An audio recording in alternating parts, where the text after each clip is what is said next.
Man who was shaken up on the play, Vernon Edwards, reserve offensive lineman, back up center for the Wildcats of Bethune. He's back off the field on his own power. And, you know, this is why it's 12th meeting versus Florida A&M, either as a player when he was at Florida A&M or as a coach.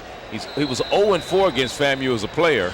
He's 2-5 as a head coach since 1997.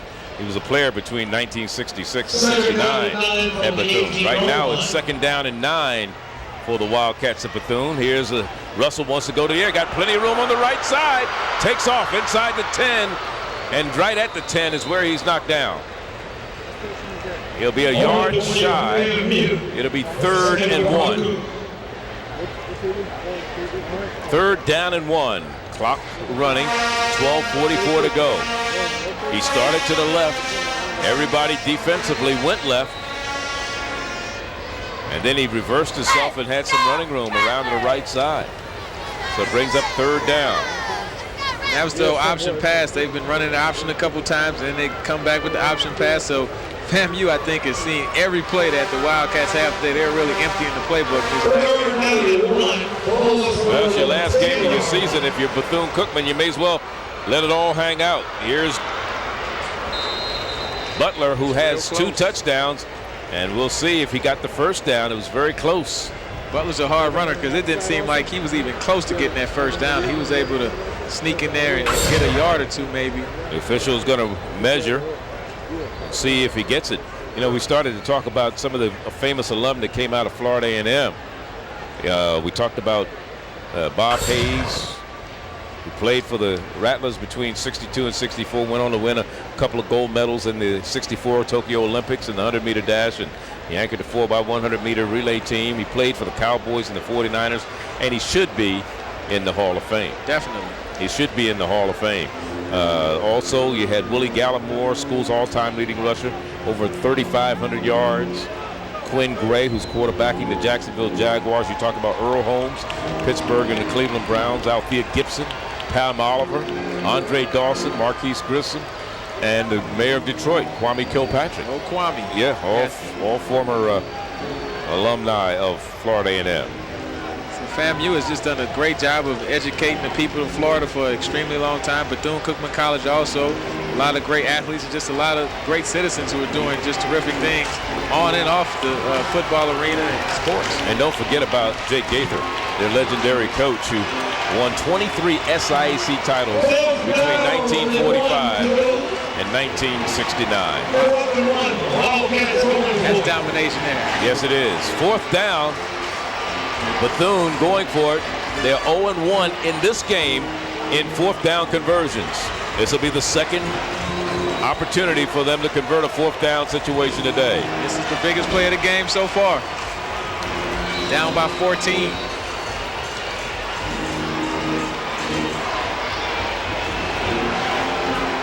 Russell.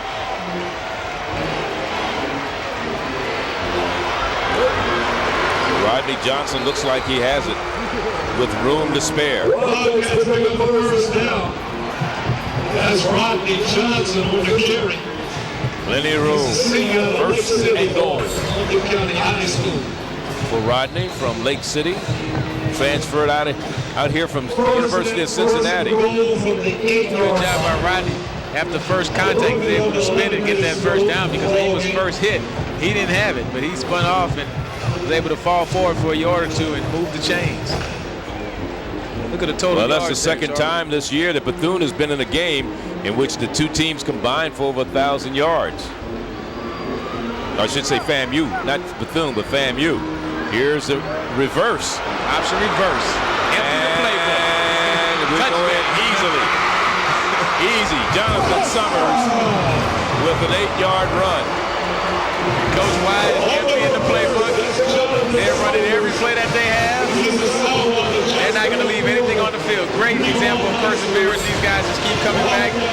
Every time FAMU tries to put this game away. They have a flag. I don't know if that's excessive celebration or not. But here's Summers. He had the big catch for 35 yards. No, it's against Florida A&M that helped set up this touchdown. And it's 52-44. When we say 97 points, Oh yeah, it's 96 right now. It's 1 point away from. we're trying to break 100 today, Sean. I think we will. I can just about bet. After the play, personal foul, defense, number 6. The touchdown is good. 15-yard penalty will be enforced on the kickoff. 11:08 the time remaining here in the fourth quarter. 52-44 is our score. And FAMU was a little conservative on offense on their last series.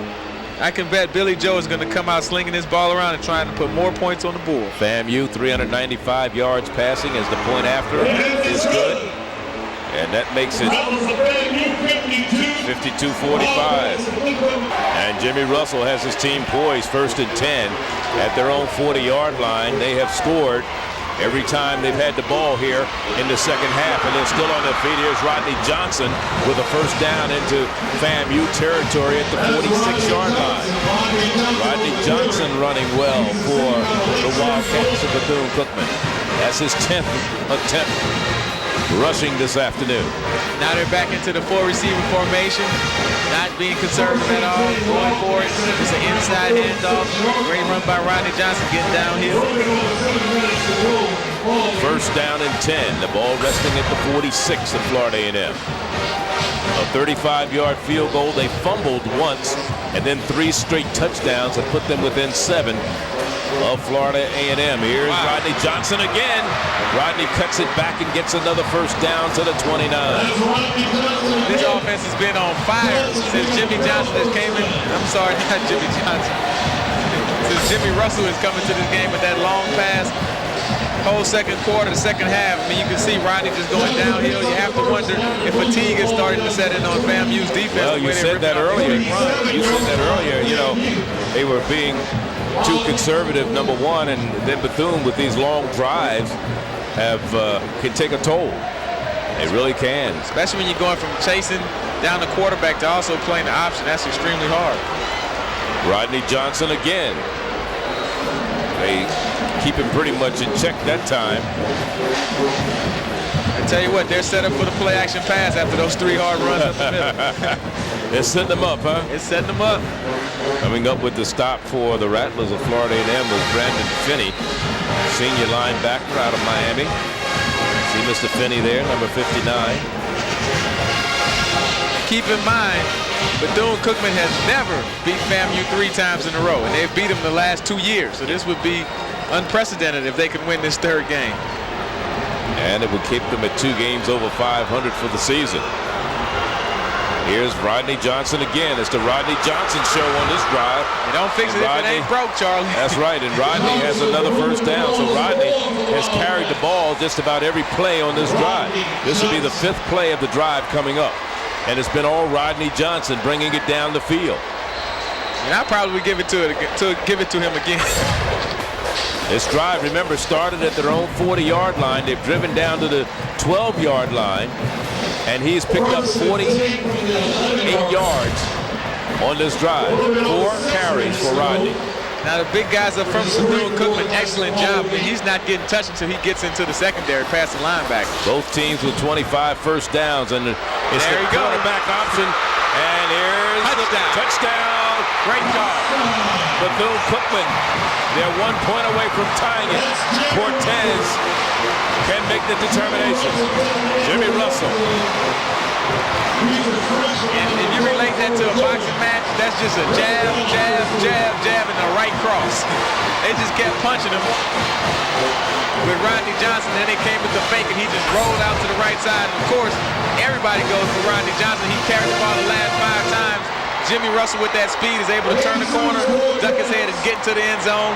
We're going to have a tie ball game. Toro Cortez to tie it. The kick is up. It is good. 52 all. We've got a new record. Points scored in this game, 104 points, 52 apiece. First downs are even at 25 apiece. 5:55 remaining. Boy, there's a lot of 5s up there, isn't there? A lot of 5s. Last year was a 9-second defeat for FAMU. They were leading until 9 seconds left. And here's Jimmy Russell with his first touchdown rushing tonight. But he's carried this team on his shoulders. He threw an 88-yard pass to Woodbury for their first score. And Herbert had a kickoff return. And Weems on the option, a 10-yard run. They got back into it. Cortez with a 35-yard field goal. Then Butler a 3-yard run. Then a 3-yard run by Butler again. Summers an 8-yard run. And then Russell with the run that time. We move to further action in the fourth quarter. Players really respect him an awful lot. I mean, they have really taken on the personality of the coach. A real tough, no-nonsense coach. A lot of confidence. The players really play the way the coach lives his life. Weems on a slot to the top of your screen. Summers is out there also. And they play action. Looking for Weems. He's covered. Now the quarterback is going to take off and run. He will not get to the first down. He's dropped at the 10-yard line with 1:05 seconds to go to bring up a punting situation. And now FAMU will probably call its last timeout. 1:04 to go. So neither team has a timeout remaining. FAMU is hoping to get the ball on the kick with a 4th and 7 facing Bethune-Cookman. They can ill afford to take a chance not to punt. Yeah, you have to punt right here. You have to punt it. Just make sure it's not blocked. And also, don't allow a return or a good field position because Doherty can light it up. He's already thrown 6 touchdown passes today. But FAMU doesn't have a real threat at the field goal kicking position, so they have to score a touchdown, in other words. I mean, I think Bethune-Cookman is still in good shape if they can get off a good punt and cover it well. All right, let's look at our Jeep drive of the game. Here it is. Florida A&M with the ball. That's the touchdown. And here's Mr. Kaiser. No, he didn't get there because he was run down by Nick Collins, who just had an interception a while ago. Here's the quarterback stumbling, bumbling, and running through people, Ben Doherty. Then he goes upstairs, and he lets it fly. And here's the catch. And there's the big fella going to the end zone. Just running over people, and that's Rashard Pompey. Determined.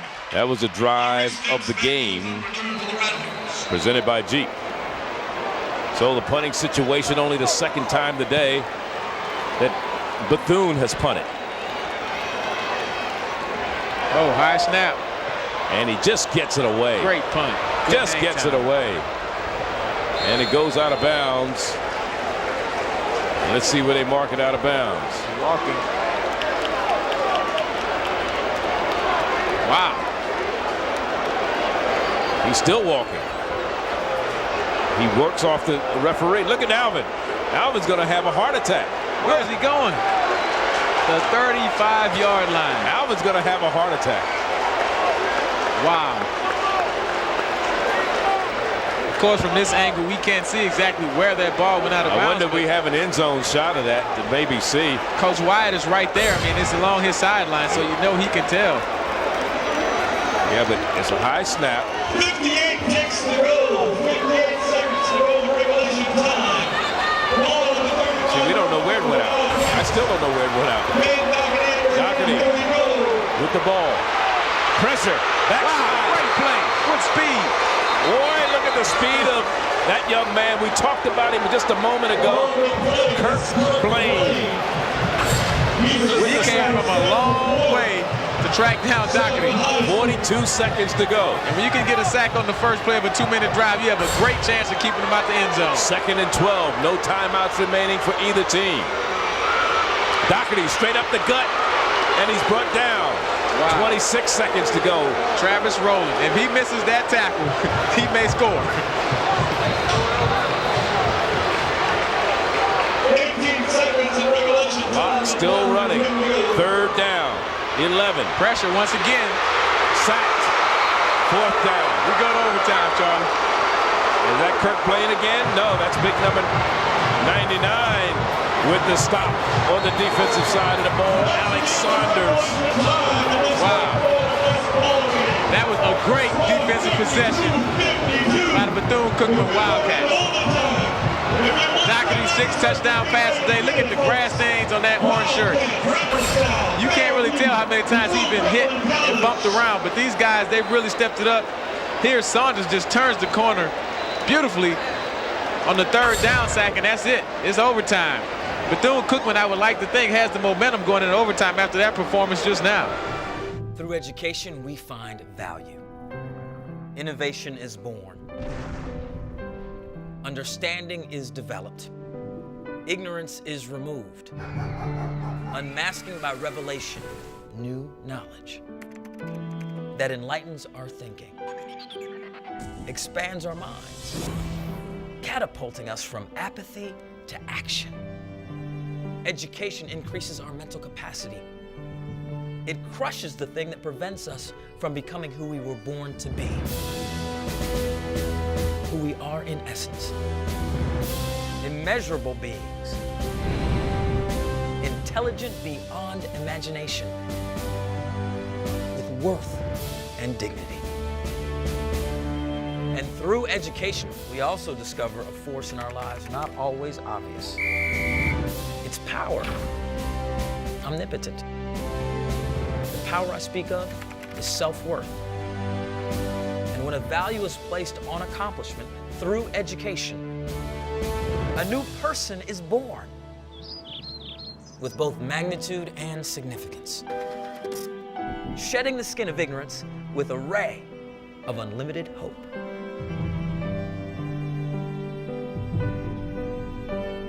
Hi, I'm Hill Harper, asking you to support Virginia State University.